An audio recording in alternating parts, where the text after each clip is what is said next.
경비원 양반은 물이나 닦는 게 어울리지. 당장 꺼지세요.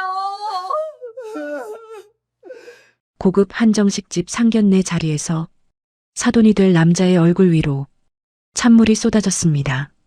경비원 근무복 차림으로 딸의 상견례에 나타난 아버지를 향해 상대 측 어머니가 물잔을 밀어버린 거죠. 하지만 그 어머니는 몰랐습니다. 물벼락을 맞고도 묵묵히 앉아있던 그 남자의 주머니 속에 자기 남편의 회사를 통째로 삼킬 수 있는 힘이 들어있었다는 걸요. 지금부터 이 사연 시작합니다. 사연 시작 전에 구독 버튼을 눌러주시고 어디서 듣고 계신지 댓글에 남겨주시면 행운 가득한 기운을 전달해 드립니다. 찬물이 얼굴을 타고 흘러내렸습니다. 경비원 근무복 가슴팍이 흥건하게 젖어들었죠. 고급 한정식집 개인룸 상견례 자리 한가운데서 벌어진 일이었습니다. 물을 쏟은 건 맞은편에 앉아있던 중년 여자였어요. 펄떡이는 입술 사이로 날카로운 목소리가 튀어나왔습니다. 경비원 양반은 물이나 닦는 게 어울리지 상견례 자리에는 안 어울려요. 젖은 얼굴을 손등으로 천천히 닦아내는 남자의 옆에서 젊은 여자가 벌떡 일어섰습니다.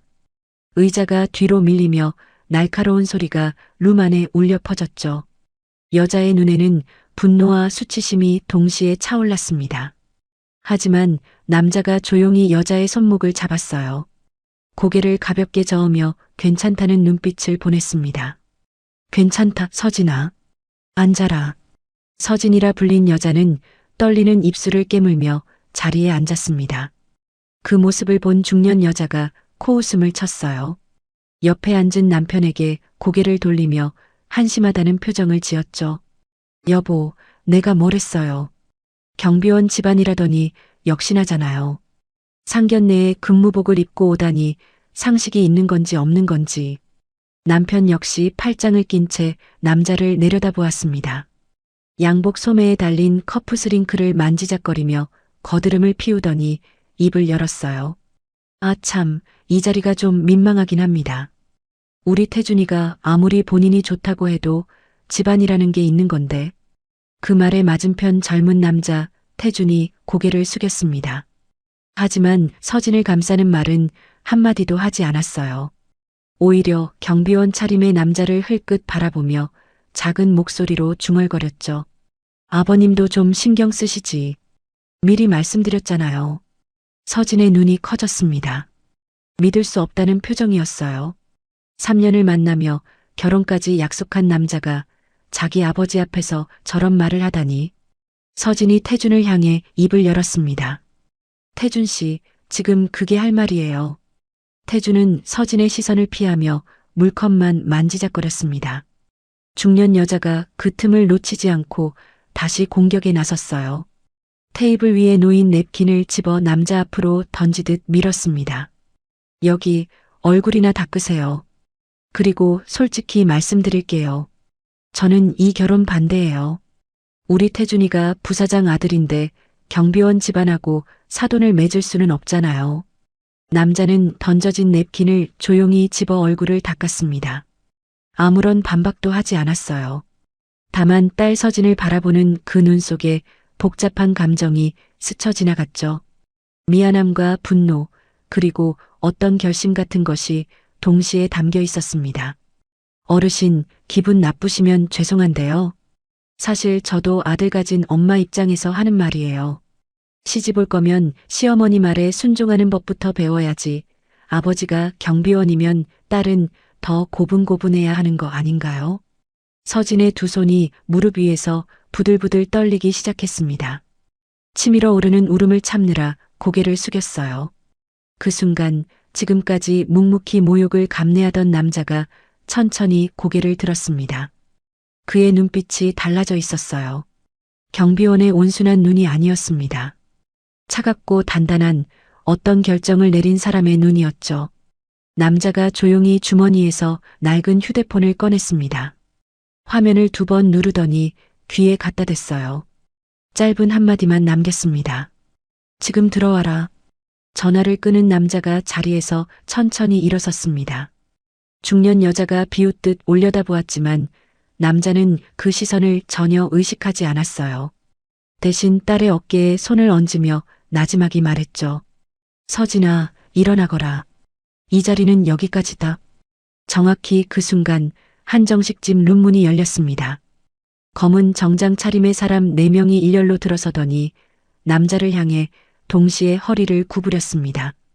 선두에 선 사람이 공손하게 입을 열었어요. 회장님 부르셨습니까? 방 안의 공기가 얼어붙었습니다. 중년 여자의 손에서 들고 있던 젓가락이 떨어져 바닥에 부딪히는 소리만 울렸습니다. 남편의 얼굴이 하얗게 질려가고 있었어요.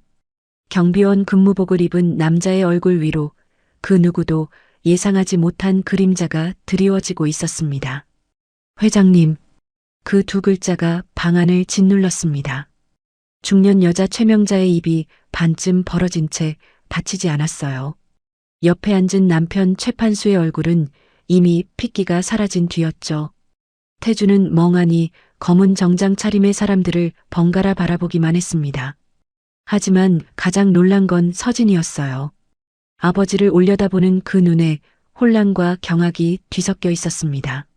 아빠, 이게 무슨... 서진의 말이 끝나기도 전에 선두에 섰던 검은 정장의 남자가 한 발 앞으로 나서며 명함을 테이블 위에 올려놓았습니다. 한성그룹 수석비서실 강비서.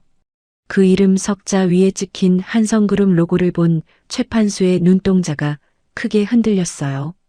한성그룹이라면 자신이 몸담은 중견기업의 최대 거래처였거든요. 매출의 40%를 한성그룹에 의존하고 있는 회사, 그 회장이 지금 경비원 근무복을 입고 자기 앞에 서 있다는 뜻이었습니다. 여보. 한성그룹이면. 최판수가 더듬거리며 아내를 돌아보았지만 최명자는 아직 상황을 제대로 파악하지 못한 채 허공을 응시하고 있었어요. 한중호는 딸의 어깨를 감싸며 조용히 자리로 돌아왔습니다.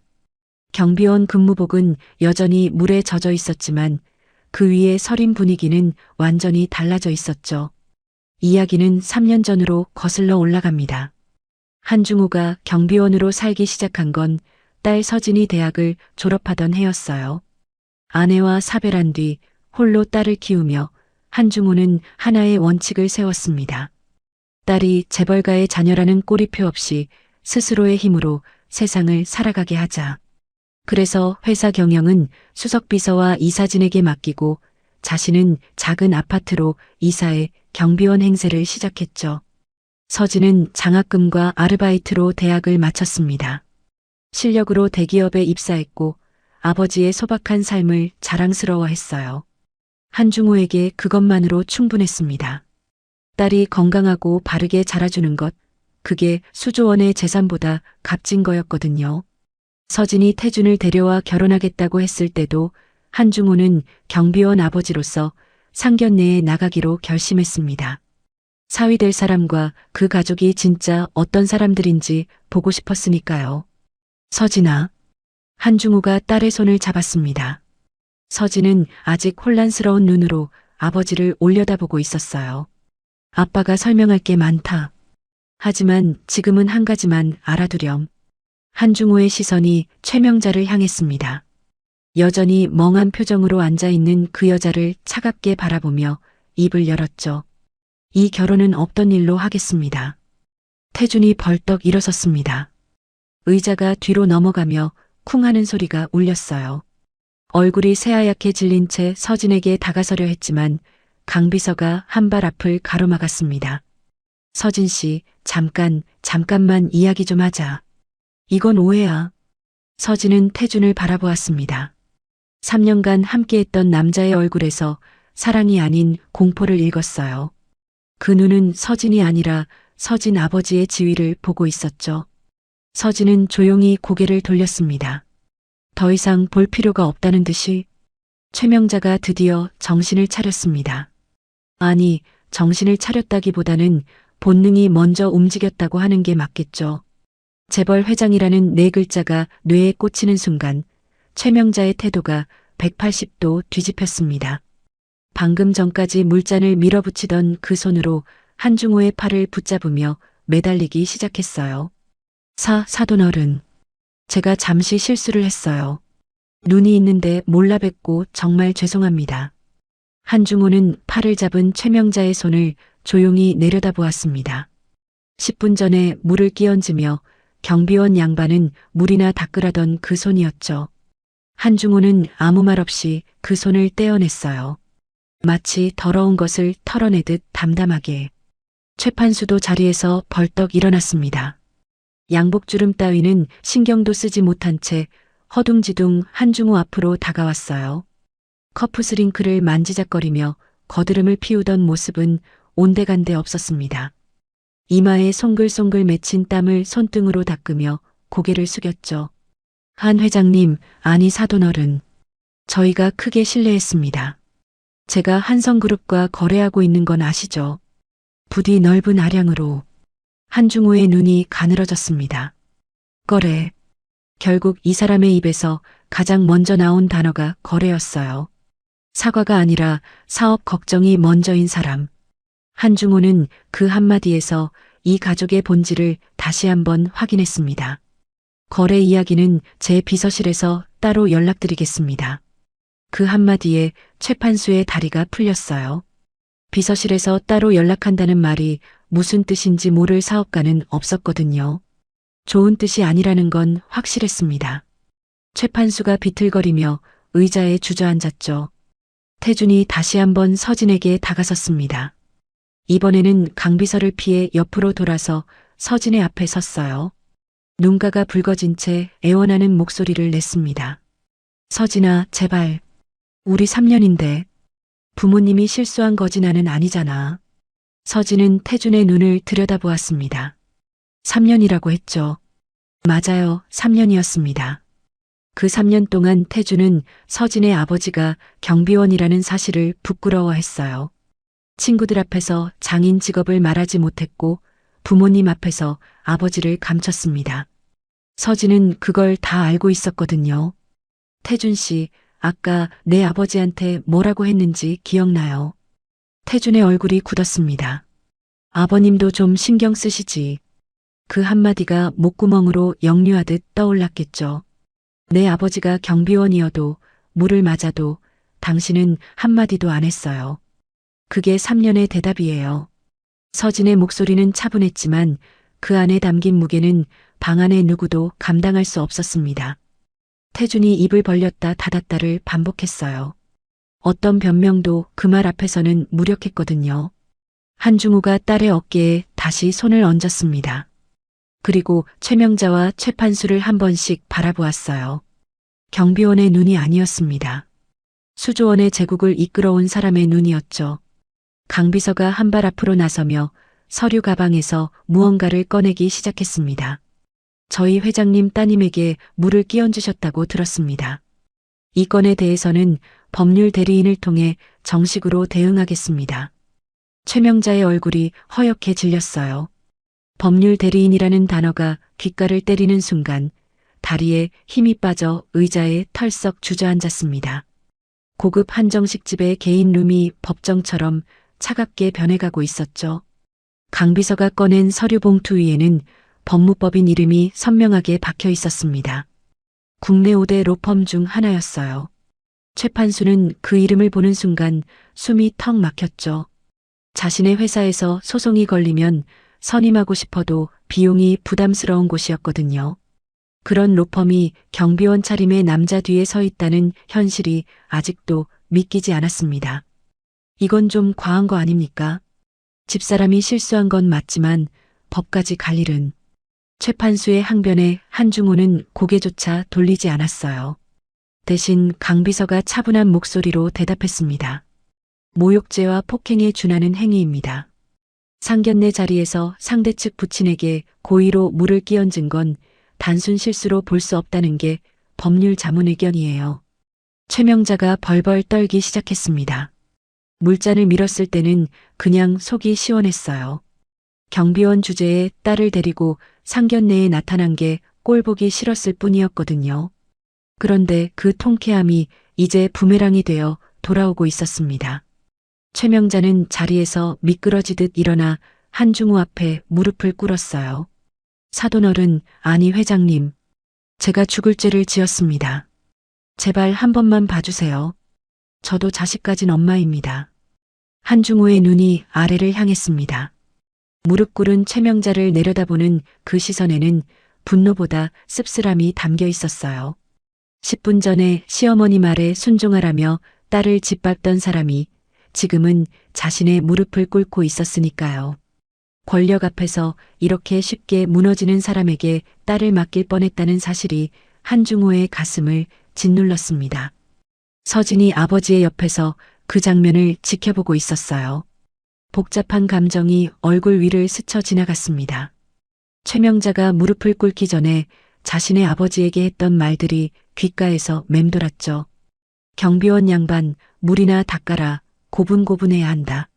서진은 입술을 깨물었습니다. 분노가 아니라 서글픔 때문이었어요. 한중호가 시선을 돌려 태준을 바라보았습니다. 태준은 어머니가 무릎 꿇는 모습을 보면서도 움직이지 못하고 있었어요. 어머니를 일으키지도 서진에게 사과하지도 못한 채 그저 얼어붙어 있었죠. 젊은이. 한중호의 목소리에 태준이 움찔했습니다. 내가 오늘 이 자리에 경비원 옷을 입고 온 이유를 알겠나? 태준이 고개를 들지 못했어요. 한중호는 담담하게 이어갔습니다. 내 딸과 결혼할 사람이 내 딸의 아버지가 경비원이어도 변함없는 사람인지 보고 싶었어. 그런데 자네는 오늘 답을 줬더군. 태준의 어깨가 부르르 떨렸습니다. 한중호의 말 한마디 한마디가 모처럼 가슴에 박혔겠죠. 아버님도 좀 신경 쓰시지. 그 말이 지금 얼마나 치명적인 실수였는지 태준은 뒤늦게 깨닫고 있었어요. 강비서가 한중호에게 조용히 다가와 귓가에 무언가를 보고했습니다. 한중호가 짧게 고개를 끄덕였어요. 그리고 경비원 근무복의 주머니에서 깔끔하게 접힌 손수건을 꺼내 젖은 얼굴을 마저 닦았습니다. 그 여유로운 동작 하나에 방 안의 권력 구도가 완전히 뒤집혔다는 게 느껴졌죠. 한중호가 손수건을 접어 주머니에 넣으며 입을 열었습니다. 목소리는 낮았지만 방 안 구석구석까지 선명하게 울렸어요. 강비서, 최판수 부사장이 근무하는 회사와의 거래 현황을 보고해라. 강비서가 서류를 펼쳤습니다. 숫자들이 빼곡한 종이 위로 차분한 목소리가 흘렀어요. 한성그룹과 최판수 소속 중견기업 사이의 연간 납품 계약 규모는 320억 원이었습니다. 그 회사 전체 매출의 42%에 해당하는 금액이었죠. 최판수의 얼굴이 흑빛으로 변해갔어요. 자신이 그토록 자부심을 느끼던 부사장이라는 직함이 한중호의 손끝 하나에 달려 있었다는 현실이 뒤늦게 들이닥친 거였습니다. 320억 납품 계약 전면 재검토에 들어가거라. 그리고 신규 거래처 물색도 병행해. 최판수가 바닥에 무릎을 꿇었습니다. 아내 옆에 나란히 무릎을 꿇은 모습이 참담했어요. 커프스링크가 달린 양복 소매가 바닥에 끌리고 있었죠. 10분 전만 해도 지방격을 운운하며 거드름을 피우던 사람이었습니다. 회장님, 그건 저희 회사 직원 1200명의 생계가 걸린 문제입니다. 제 잘못은 인정하겠습니다만 제발 회사는. 한중호는 무릎 꿇은 부부를 내려다보았습니다. 차가운 시선이었지만 그 안에 복잡한 감정이 서려 있었어요. 직원 1200명. 그 숫자를 모를 리 없었습니다. 한중호는 수십 년간 사업을 해온 사람이었거든요. 하지만 지금 이 순간 딸의 얼굴에 떨어졌던 찬물의 감촉이 그 어떤 숫자보다 선명하게 느껴졌습니다. 태준이 마지막 발악을 시작했어요. 무릎 꿇은 부모님 사이를 비집고 나와 서진 앞에 엎드렸습니다. 한정식 집 바닥에 이마를 대고 매달리는 모습이 처량하기 그지없었죠. 서진아, 내가 잘못했어. 아버님한테 한 말 진심으로 후회하고 있어. 한 번만 기회를 줘. 서진은 바닥에 엎드린 태준을 내려다보았습니다. 3년 전 처음 만났을 때가 떠올랐어요. 밝게 웃으며 다가오던 남자. 아버지가 경비원이라는 걸 알고도 괜찮다고 했던 남자. 하지만 그 괜찮다는 말 뒤에 숨겨진 수치심을 서진은 교제 내내 느끼고 있었습니다. 친구 모임에 아버지 이야기가 나올 때마다 화제를 돌리던 태준의 모습이 스쳐 지나갔죠. 태준 씨, 일어나요. 서진의 목소리는 놀라울 만큼 차분했습니다. 나는 아빠가 재벌 회장이라서 파혼하는 게 아니에요. 아빠가 경비원이었을 때 당신이 보여준 모습 때문에 끝내는 거예요. 태준이 고개를 들었습니다. 서진의 눈에는 눈물도 분노도 없었어요. 그저 모든 것을 내려놓은 사람의 담담함만이 남아 있었죠. 태준은 그 눈을 마주한 순간 알았을 겁니다. 이건 돌이킬 수 없다는 걸요. 최명자가 울음을 터뜨렸습니다. 바닥에 무릎 꿇은 채 두 손으로 얼굴을 감싸며 흐느끼기 시작했어요. 하지만 그 울음에 진심 어린 반성은 없었습니다. 거래가 끊기고 남편이 회사에서 밀려날 수 있다는 공포가 울음의 전부였거든요. 한중호는 그 차이를 정확히 알고 있었어요. 강 비서가 한중호에게 다가와 나지막이 보고했습니다. 회장님, 차량 준비되었습니다. 한중호가 딸의 손을 잡고 자리에서 일어섰습니다. 경비원 근무복 차림의 재벌 회장이 딸과 함께 문을 향해 걸어가는 뒷모습을 최명자 가족은 바닥에 엎드린 채 올려다볼 수밖에 없었어요. 문고리에 손을 얹은 한중호가 마지막으로 고개를 돌렸습니다. 오늘 이 자리에서 있었던 일은 제 비서실에서 정리하겠습니다. 각오는 하고 계시죠? 문이 닫혔습니다. 방 안에 남은 세 사람의 울음소리와 한숨이 뒤섞여 허공에 떠돌았어요. 고급 한정식의 향기는 이미 사라지고 공포의 냄새만이 그 자리를 채우고 있었습니다. 한정식 집을 나선 한중호와 서진은 건물 앞에 세워진 검은 차량에 올라탔습니다. 뒷좌석에 나란히 앉은 부녀 사이에 한동안 침묵이 흘렀어요. 서진이 먼저 입을 열었습니다. 목소리가 가늘게 떨리고 있었죠. 아빠, 왜 말 안 했어요? 지금까지 왜? 한중호는 딸의 물음에 바로 대답하지 못했어요. 차창 밖으로 스쳐 지나가는 거리의 불빛을 바라보며 긴 숨을 내쉬었습니다. 이 질문이 올 거라는 건 알고 있었거든요. 20년 넘게 준비한 대답이었지만 막상 입 밖으로 꺼내려니 가슴이 먹먹해졌습니다. 내가 세상에 당당한 사람이 됐으면 했다. 재벌 딸이 아니라 한서진이라는 이름으로. 서진의 눈에서 눈물이 떨어졌어요. 아버지가 경비원 월급으로 근근히 살면서도 한 번도 딸에게 내색하지 않았던 이유가 그제야 이해됐거든요. 장학금 받을 때 몰래 웃던 아버지, 첫 월급 타서 사들인 패딩을 매일 입고 다니던 아버지, 그 모든 소박한 행복이 거짓이 아니라 선택이었다는 걸 서진은 알아버렸습니다. 아빠, 미안해요. 나 때문에 오늘 그런 일까지. 한중호가 딸의 머리를 쓸어 넘겼어요. 투박한 손이었습니다. 경비원 생활을 하며 더 거칠어진 그 손이 딸의 머리카락 위에서 한없이 부드럽게 움직였죠. 미안한 건 내 쪽이다. 좋은 사람을 못 알아보게 해서. 차 안에서 부녀가 조용히 눈물을 닦는 동안 한정식 집에서는 전혀 다른 풍경이 펼쳐지고 있었습니다. 최명자 가족은 여전히 그 자리에 주저앉아 있었어요. 최판수는 휴대폰을 꺼내 회사 상무에게 전화를 걸었지만 손이 떨려서 번호를 제대로 누르지 못했죠. 여보, 어떡해. 한성그룹 거래가 끊기면 우리 회사 어떻게 되는 거야? 최명자의 물음에 최판수는 대답할 수 없었습니다. 320억 원의 거래가 사라지면 회사는 심각한 타격을 입게 되거든요. 부사장인 자신이 직접 원인을 제공했으니 책임을 피할 수도 없었습니다.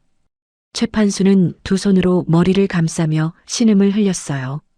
태주는 한쪽 구석에 주저앉아 멍하니 벽을 바라보고 있었습니다. 서진의 마지막 말이 머릿속에서 반복 재생되고 있었어요. 아빠가 경비원이었을 때 당신이 보여준 모습 때문에 끝내는 거라고 했죠. 그 말은 서진이 재벌 딸이든 경비원 딸이든 태준의 답은 이미 정해져 있었다는 뜻이었습니다. 엄마, 이게 다 엄마 때문이잖아. 물은 왜 끼얹은 거야? 태준의 원망에 최명자가 벌컥 화를 냈어요. 내 때문이라고. 너도 아버님한테 신경 쓰라고 했잖아. 너도 같이 무시했으면서. 모자간의 고성이 한정식 집 게임룸을 가득 채웠습니다. 최판수는 그 사이에서 머리를 쥐어뜯으며 한마디 내뱉었죠. 조용히 해, 둘 다. 지금 싸울 때가 아니야. 살 길을 찾아야 해. 하지만 살 길이라는 게 보이지 않았습니다. 한성그룹 회장에게 물을 끼얹고 그 딸을 모욕한 가족에게 어떤 살 길이 있겠어요. 한정식집 창문 너머로 밤하늘이 캄캄하게 내려앉아 있었습니다. 최명자 가족의 앞날처럼 3일이 지났습니다. 최판수에게 그 3일은 지옥과 다름없었어요. 상견례 다음날 출근하자마자 대표이사에게 호출을 받았거든요. 한성그룹 비서실에서 납품계약 전면 재검토 통보가 공문으로 날아왔다는 거였습니다. 대표이사의 얼굴은 핏기가 없었어요. 최 부사장, 한성그룹에서 뭔 일이 있었나? 갑자기 320억 계약을 재검토한다는 게 말이 되나? 최 판수는 차마 사실대로 말할 수 없었습니다. 상견례에서 한성그룹 회장에게 물을 끼얹고 모욕했다는 말이 어떻게 입에서 나오겠어요. 하지만 진실은 오래 숨길 수 없었죠. 한성그룹 비서실에서 보낸 공문에는 계약 재검토 사유가 명확하게 적혀 있었거든요. 거래처 임원의 중대한 결례로 인한 신뢰관계 훼손. 그 한 줄이 최 판수의 커리어를 산산조각 내기 시작했습니다. 회사 안에서 소문은 불처럼 번졌어요. 부사장이 한성그룹 회장에게 갑질을 했다더라. 경비원인 줄 알고 물을 끼얹었다더라. 복도에서 마주치는 직원들의 시선이 달라졌습니다. 존경이 아니라 경멸과 조롱이 섞인 눈빛이었죠. 최 부사장, 이사회에서 결정이 났네. 잦은 사퇴를 권고하기로 했어. 대표이사의 통보에 최 판수는 입술을 깨물었습니다. 25년간 다닌 회사였어요. 말단 사원부터 시작해서 부사장까지 올라오는데 인생의 절반을 바쳤거든요. 그 모든 게 아내의 물잔 하나에 무너져 내리고 있었습니다. 시간을 좀 주십시오. 한 회장님께 직접 사과드리면. 대표이사가 고개를 저었어요. 한성그룹 비서실에 연락했는데 최 부사장과는 어떤 면담도 불가하다는 답변이 왔네. 사태가 그 정도야. 최 판수가 사무실로 돌아와 의자에 털썩 주저앉았습니다. 책상 위에 놓인 가족 사진이 눈에 들어왔어요. 사진 속에서 환하게 웃고 있는 최명자의 얼굴이 원망스럽기도 하고 자신도 그 자리에서 은근히 한중호를 무시했으니 남 탓만 할 수도 없었죠. 한편 태준의 상황도 나을 게 없었습니다. 아버지가 회사에서 밀려나고 있다는 소식이 업계에 퍼지면서 태준의 입지도 좁아졌어요. 거래처 미팅에 가면 상대방이 대놓고 물었습니다. 최 과장님 아버님이 한성그룹 회장님한테 그랬다면서요. 태준은 아무 대답도 하지 못했어요. 고개를 숙인 채 회의실을 나올 수밖에 없었죠. 3년간 서진의 경비원 아버지를 부끄러워했던 자신이 이제 아버지의 추락 때문에 부끄러움을 당하고 있었으니까요. 아이러니라는 말로는 부족한 인과응보였습니다. 집에서는 최명자가 매일 울었어요. 동네 부녀의 모임에서 소문이 돌기 시작했거든요. 재벌 회장을 경비원이라고 물 끼얹은 여자. 한때 부사장 사모님이라며 으스대던 최명자를 이웃들은 수군거리며 피하기 시작했습니다. 나 때문이 아니에요. 그 사람이 경비원 옷을 입고 왔으니까 그렇지 누가 재벌인 줄 알았겠어요. 최명자는 끝까지 자신의 잘못을 인정하지 않았어요. 하지만 그 변명을 들어주는 사람은 아무도 없었습니다. 경비원이든 재벌이든 사람에게 물을 끼얹은 건 최명자 자신이었으니까요. 한 달이 흘렀습니다. 최 판수는 결국 회사를 떠났어요. 25년 근속의 부사장이 잦은 사퇴서를 내는 날 사무실을 정리하는 그의 손이 떨리고 있었죠. 한성그룹과의 거래는 절반으로 줄었고 회사는 그 책임을 최 판수에게 돌렸습니다.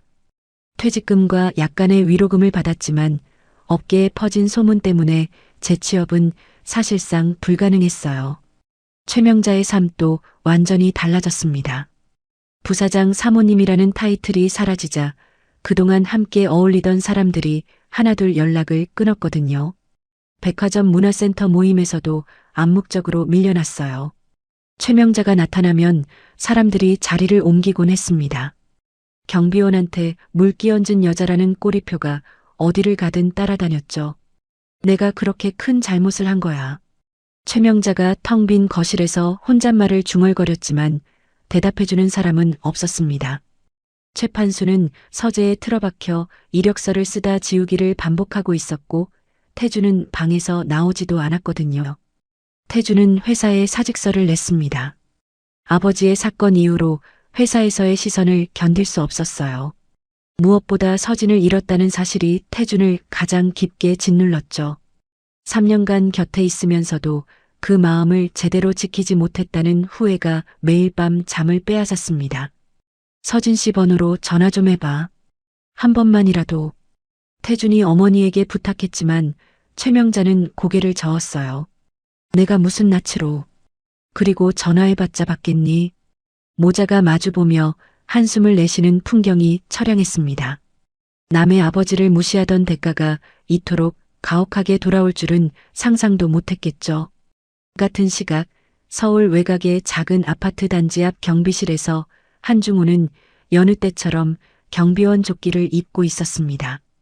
상견례 이후에도 한중호는 이 생활을 그만두지 않았어요. 딸이 아버지의 정체를 알게 됐지만 한중호에게 이 소박한 일상은 이미 삶의 일부가 되어 있었거든요. 아빠, 밥 먹으러 가자. 서진이 퇴근길에 경비실로 찾아왔습니다. 손에는 아버지가 좋아하는 붕어빵 봉지가 들려 있었어요. 한중호는 조끼를 벗으며 환하게 웃었습니다. 오늘은 뭐 먹을까? 아빠가 좋아하는 동네 감자탕집 가요. 저번에 사장님이 아빠 안 오시냐고 물어봤거든요. 부녀는 나란히 걸으며 동네 골목길로 접어들었습니다. 고급 한정식집이 아닌 작은 감자탕집으로 향하는 두 사람의 발걸음이 가벼웠어요. 한중호는 수조원짜리 제국의 주인이었지만 딸과 함께 걷는 이 골목길이 세상에서 가장 값진 길이었습니다. 감자탕집 문을 열자 사장님이 반갑게 맞아주었어요. 한중호는 늘 하던 대로 구석자리에 앉아 2인분을 시켰습니다. 서진이 아버지의 맞은편에 앉으며 조용히 미소를 지었어요. 아빠 고마워요. 나를 이렇게 키워줘서. 한중호의 눈가에 주름이 깊게 접혔습니다. 그 주름 사이로 눈물이 맺혔다가 번지듯 사라졌어요. 아무 말도 하지 않았지만 딸의 손을 꼭 쥐었습니다. 사람의 가치는 입고 있는 옷이 아니라 그 옷 안에 담긴 마음으로 결정됩니다. 경비원 근무복을 입은 아버지를 부끄러워한 사람들은 모든 것을 잃었고 그 아버지를 있는 그대로 사랑한 딸은 세상에서 가장 큰 것을 얻었죠. 진짜 격이라는 건 겉에 걸치는 게 아니라 안에서 우러나오는 것이니까요. 오늘의 사연 어떠셨나요? 여러분의 소중한 구독과 좋아요는 더 좋은 이야기를 만드는데 큰 도움이 됩니다. 오늘 하루도 행복하세요.